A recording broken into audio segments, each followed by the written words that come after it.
Thanks, guys, for welcoming us. Really excited to be here. Ed and I were chatting. I'll talk a little about Ed in a second, but we were chatting backstage a little bit about how things have changed over the last 10, 11 years. And he asked me a question about what's been the most exciting thing at Seed Camp. And it's been such a weird trajectory, and I know you've lived part of it in other iterations prior to Revolut, but how fast things move now. You know, when Seed Camp first started out in 2007, you know, we invested in 20 or so companies, and the speed at which those companies eventually matured took a lot longer than they are now. When I look back at when Revolut started, which was 2015, when we invested rather, and you look at where it is today, that path to $1 billion in 3 years is insane, considering that we also invested in TransferWise, you know, in 2010, and that took almost twice as much time to get to that stage. And so it's just amazing to see how much the European ecosystem has been growing, and we've been happily part of that. For those of you that don't know, Seed Camp, we've been around, as I mentioned, since 2007. We've invested in over 270 companies. We have, at this point in time, 3 unicorns, hopefully a 4th one along the way. And a lot of these things have been accelerating all within the last 6 months. We've also announced our new fund, 60 million in GBP, and really excited about investing in the next generation of 100 unicorns. And that's a little bit about us, but now switching it to the story about Revolut. So, as I mentioned, Ed's got a very cool story. He's the official second employee at Yeah, Revolut. officially the second, yeah. Officially, the first one was Rita, the customer service bot. But the thing is, with Revolut, their story is really fascinating. I know that you guys had on your paperwork that Nikolai was going to come.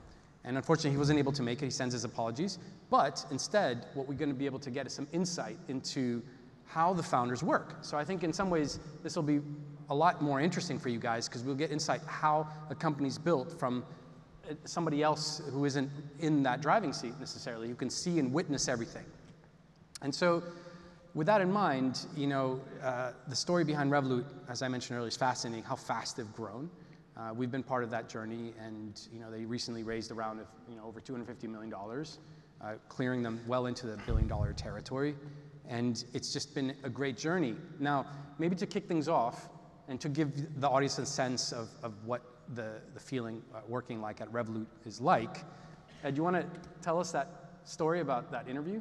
Oh yeah, sure. So when Nick and Vlad reached out to me to have a chat about whether I wanted to consider jumping on board the Revolut train, so at that point it was just Nick, Vlad, and one other chap, Tom. So I went through like a series of interviews, and then the last interview was, the strangest interview I've ever had in my life. But it actually kind of made up my mind about why I wanted to join. So the guy said, come into the office, Canary Wharf, at 9 o'clock on Saturday. So already that was quite unusual. So I went in, Nick, Tom, and Vlad are there, and they said, okay, so we're trying to build out this feature on the app that we want to release to beta next week. There weren't any users at this point, but there's some testers. And so I was like, okay, what should we do, Android or iOS? Picked iOS. So started to go, and I texted my girlfriend. I said, hey, I'll see you for lunch. Yeah, and that was wishful thinking. And so 9, 10, 11, 12 o'clock, 1 o'clock roll by, realized not going to be done for lunch. So I texted my girlfriend, lunch is not happening, we'll do dinner. So 8 o'clock in the evening, 9 o'clock in the evening, no sign of abatement. Longest interview officially ever at that point for me. And so I texted my girlfriend saying, I am still alive, but I have no idea when I'm coming home, so don't wait up. Got to about 10 o'clock at night, finished the feature. So in my head I thought, you know what, whether I choose to go or not, nailed it, got this job. And then Nick, completely straight-faced, just said, okay, that's good. So what about the Android app? And he was serious. He was, ready for me to just keep on going. And so when I tell some people that story, they're like, oh my God, why did you choose to join? And for me, that just showed like a level of drive that you need when if you're going to roll the dice and either start or join a really early stage startup. It's very tough at the start. Everybody's trying to kill you. And I just thought, that is the guy who's going to get it done. So that for me was the decision point where I was like, yeah, I'm on for this. Yeah, that's a very fascinating story. And it telegraphs sort of the culture and the attitude that the founders have towards building product. Yeah. Maybe you can rewind the clock. I know that you have some interesting anecdotes about the early days. Yeah. Desks and everything. Yeah, sure. I mean, so yeah, for people who don't know, obviously Nick came up with the idea while he was working as a trader. He had a trip to Vegas where when he came home, he saw, how much he'd been charged in fees. And that's when he pretty much, again, very decisive guy. He quit his job the next day and just self-funded the business, and then just started reaching out to Vlad, who also worked at Credit Suisse at the time, to join as the CTO. So Vlad, also very impressive guy. Like, he's a very humble guy. He would never tell you this, which is what I can tell you, is that when he was a kid, again, another story that made me want to join them. Like, he didn't always have access to a computer, but he was so sort of passionate and dedicated to learn computing and get it done. He used to handwrite computer programs on paper with a pencil. And then when he had his one weekly access to a computer, he'd go and type it in, see if it compiled, and run. And it generally would, and I still can't do that now. So I just thought, I want to sort of work with these two guys. But then, yeah, sort of fast forward to when there was like 4 or 5 of us in the shared office space, very limited resources. So, company meetings where someone stands up and, says, hey, I've got an idea. Or depending on how introverted everyone was feeling, they might just, get on the messenger. Everybody sat next to each other, but you're on messenger. And then we progressed to meeting rooms, but we couldn't afford furniture, so we'd all just sit on the floor and discuss company strategy. So that was the all hands. And yeah, no waste bins either. So that definitely sort of lights a fire, so to speak, to try and work out how we're going to sort of make some money, make the business bigger, and get some furniture and some waste bins as well. Yeah, and so how was decision making when you actually had to get the waste bins? Oh yeah, it was a big day, It was a moment, landmark.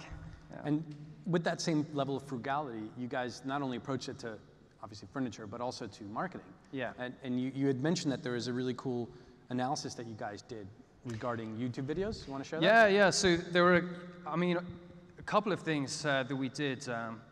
At the start, as I said, you've very limited resources, and you're against entrenched incumbents who've got huge amounts of resources. So you have to kind of work out how you can either sort of turn your disadvantages into advantages or something along these lines. And so one of the early decisions we made was very Seth Godin-esque, which was we didn't really believe in traditional paid marketing. So if we could do any kind of alternative marketing, that would work well.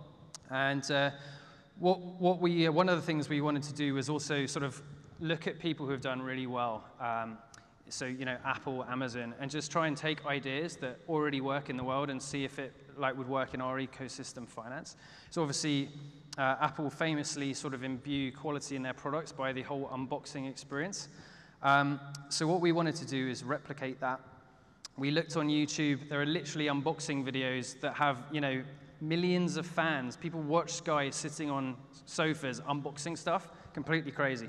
And they've got huge followings. So what we decided to do is take what would have been traditionally a marketing budget and just spend lots more on the unpackaging experience of Revolut.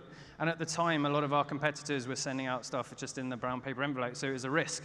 It was a calculated risk because we believed it's already been proven to work. So if we make this experience remarkable, so worthy of remark, then hopefully the people who are sort of like the first 1,000 customers will go, this is awesome, check this out, and mark it for us. So we did that, and then, as soon as people started getting these things, it was amazing. Exactly what we hoped happened. Unboxing videos, shared on Vine, shared on Twitter, and our first 1,000 passionate users started to help us market when we didn't have the budget to do it ourselves. So stuff like that, I think, was really key in getting Revolut to the next level. Similarly, baking virality into the product was huge. So obviously, right at the start, you've got to go for a niche market, so the target was effects. But even when Nick was sort of proposing this business, he'd go to sort of people who were already in the space, and he said, well, I also want to combine, P2P sending and requesting. And everybody told him, those are two separate industries. We've got industry A sewn up, we've got industry B sewn up. There's no point in you even trying to do it. They're separate, and if you go for one or the other, we've already done it. So he just went ahead anyway, and exactly the same thing. It's if you build a product that people really like, so they like the FX piece, and then you make it really easy for to be shared, so they will do it for you, they'll do that. So what we found was people would come in on the on-ramp, Revolut's amazing because I go on holiday and I'm going to save more money than anywhere else. And then what they would do is they would see, oh, I can send money to my friends who are here or my family as well. And if they weren't on Revolut, they'd get an invite. So again, it was like Facebook did that strategy at the start, and so have a lot of other guys, but not so much in finance. So that kind of, again, shifted the virality there. And again, got loads more users onto the platform than I think would have happened if it was just an FX play. Mm. And what's interesting is that throughout that entire period, naturally there was going to be some issues, right? Every company's got issues. Yeah. There's things that happen, mistakes or outages or whatever. How did you guys, with such crazy growth, how did you guys scale customer service? Yeah, so again, talking about how you can try and turn, perceived disadvantages into advantages. So right at the start, when you have problems, you've got, hardly any users, right? So traditionally, that's a disadvantage because if you're trying to do any deals, you don't really have any leverage. No one wants to write about you because you're not popular. And because you've got so few users, you're not going to be making much money. So traditionally thinking that would be a disadvantage. But if you just switch it, how can you make that an advantage? So you've got, maybe 9,000, 10,000 users. What you can actually do there is at that point, offer them a much more personal level of service than you can as your user base grows. So for instance, Nick, Vlad, myself, we were all on customer support right at the start, as well as doing our other things. And so people found that fascinating, that they were chatting to the CEO, for instance, on customer support.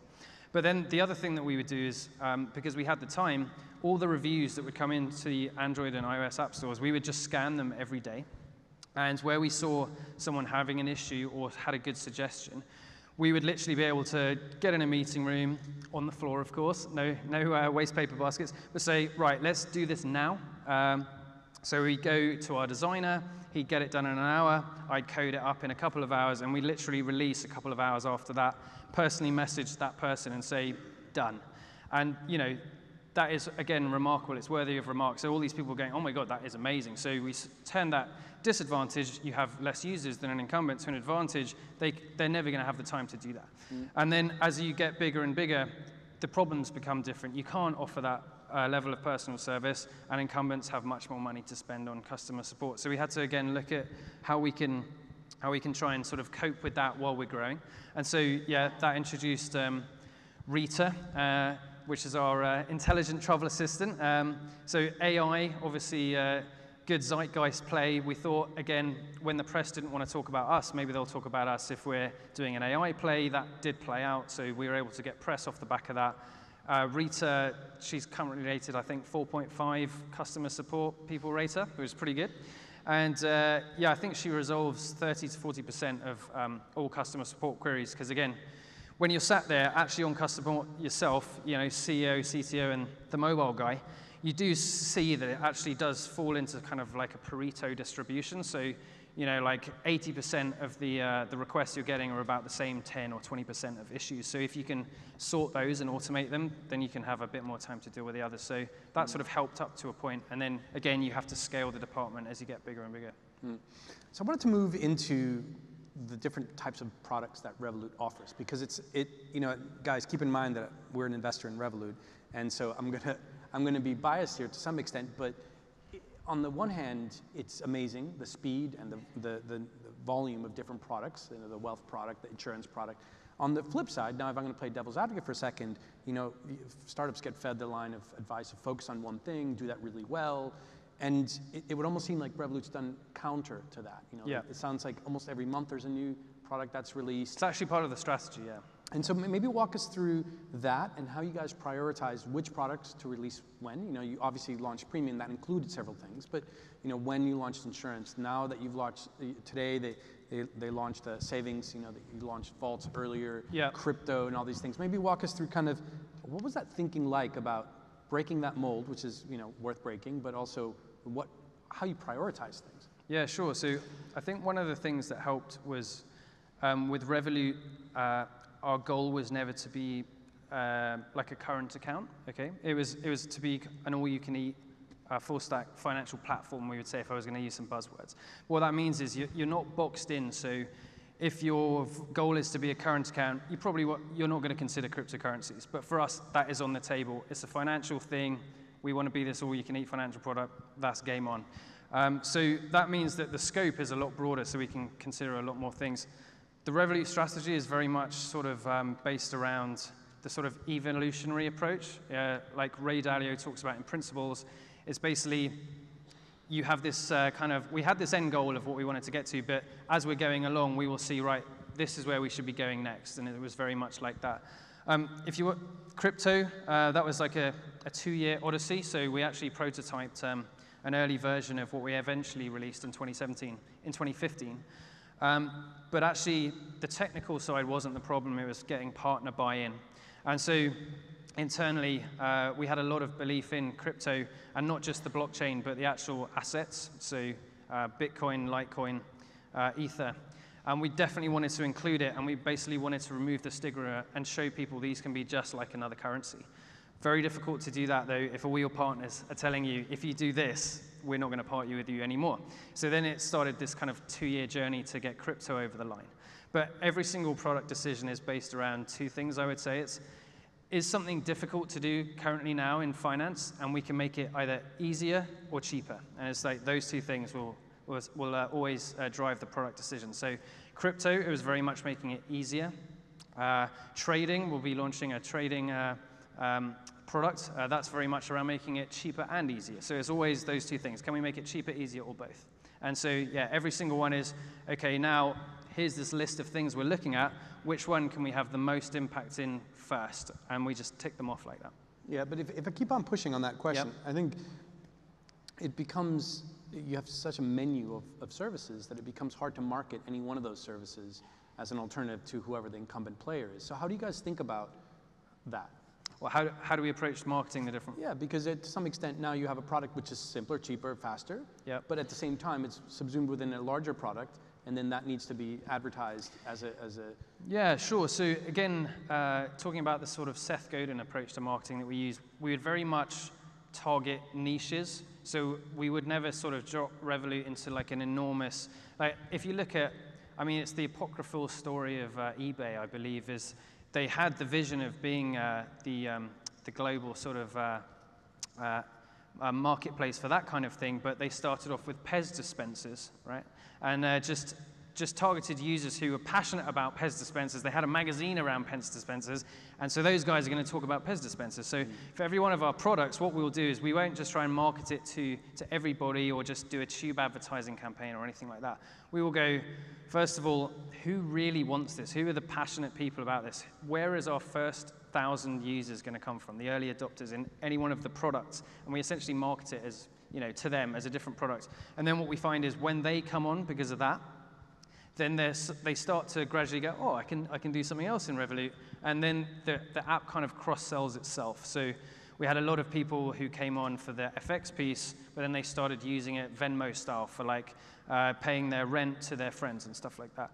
We had a lot of people come in because we targeted crypto, and now they're starting to use it when they're just, you know, day-to-day spending on their Revolut card because they like budgeting. So it's just like, get them on through one of these products and like hyper-focus the marketing on that niche of users. And there's always these passionate pockets of people who they go to conferences together, they're in chat boards together, they have magazines about it. They all talk about it, then they tell their friends who aren't so into it, and then again it goes and goes. But so we just build more of those in.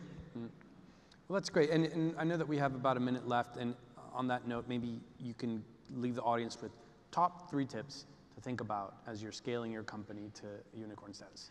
Top 3 tips. So I would say you need to think about profitability from the start. Don't try and have that always in mind, because especially if you're building a fintech company, the economics are very different to building a social company. Every new user you add will either make you or lose you money. And so you have to make sure that they're at least breaking even or profit positive. Don't go for traditional marketing, especially at the start. Later, when you have more budget, sure, explore it. But at the start, definitely go for guerrilla marketing. I encourage you to read anything by Seth Godin. He's the master of it. And build virality into the product from the start as well. So build something that's remarkable, worthy of remark. Find that group who are going to talk about it, and then make it super easy for them to share it. That'll be top 3 tips. Excellent. Well, let's give Ed a round of applause. Thanks so much for sharing. Thanks a lot.